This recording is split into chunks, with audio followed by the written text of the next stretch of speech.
Hey guys, it's me, Corey, and I've been taking a couple of podcasts just kind of looking at the Apostle Peter's journey from having no paradigm of suffering and trial into becoming and writing one of the foremost epistles on equipping and strengthening believers in the midst of tribulation. Last podcast we looked at Simon Peter's encounter with Jesus in Matthew 16, to where he was mindful of the things of men and not the things of God. Well, he got the revelation right there. It's about suffering. There's something about suffering, and fast forward to John 13, and the night before Jesus is crucified, and he's telling them, he goes, guys, I got to go somewhere you can't go.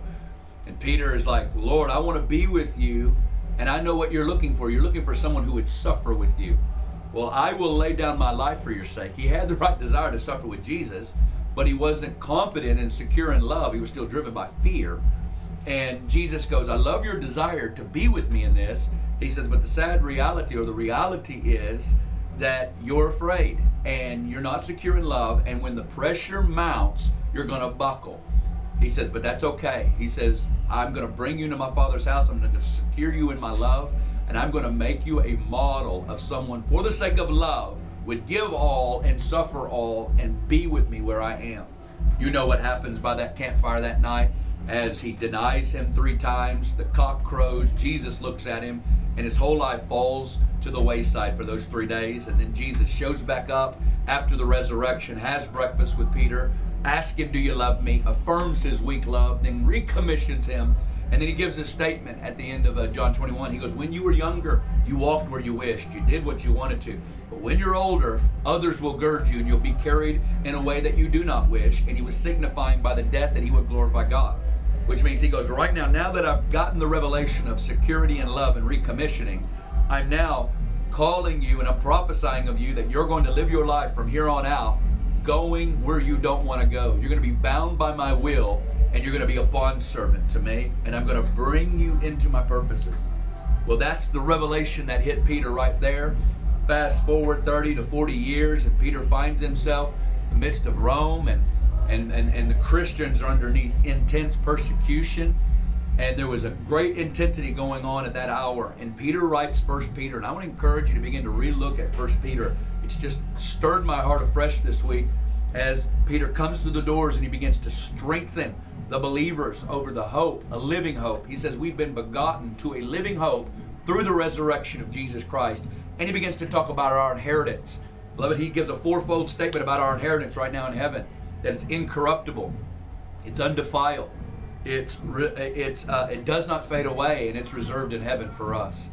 And he says this is where we're going, and God has allowed various trials to bring forth the genuineness of our faith, that even more precious than gold would be unto praise, glory, and honor at the revelation of Jesus.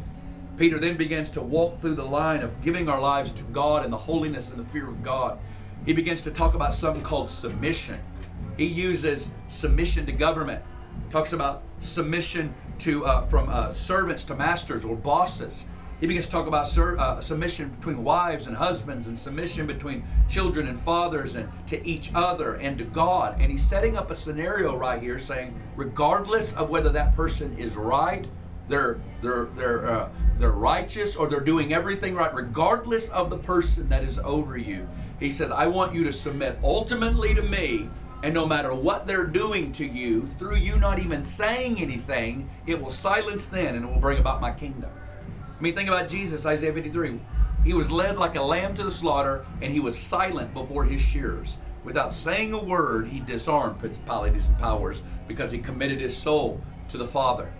And Peter begins to equip and to strengthen our hearts to walk through trials. I mean, I think about in 1 Peter 5, verse 6, he gives us a 4-fold thing to do, 4 things to do in the middle of a trial. And some of you are going through intense seasons. The first thing he says, he goes, humble yourselves under the mighty hand of God, and he will exalt you in due time. The number one reality is that we not kick, scream, fight, do whatever we can to get out from underneath it, but we come underneath the mighty hand of God, trusting he will exalt us in due time. Number 2, cast all your care upon him, for he cares for you. Beloved, I want you to know your Father in heaven cares for you, and he's not a distance, but he's deeply involved with you. Number 3, he says, be sober and vigilant, because your adversary, the devil, walks around like a roaring lion, seeking whom he may devour.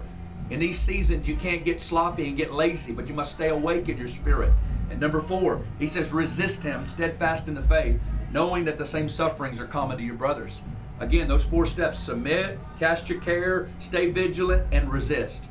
And all 4 of those are the way that we posture ourselves in the midst of these seasons. And he says, if you do that, 1 Peter 5:10 says, after that, the Lord will perfect you, establish you, strengthen you, and settle you.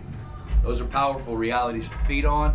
And I just want to encourage you. You may be going through a fiery season right now to where your faith is coming forth and to where the Lord is, everything around you is shaking. Stay steady, stay in the middle of the road, put your eyes under God, and live in that tension and watch what he'll do as he brings you through it.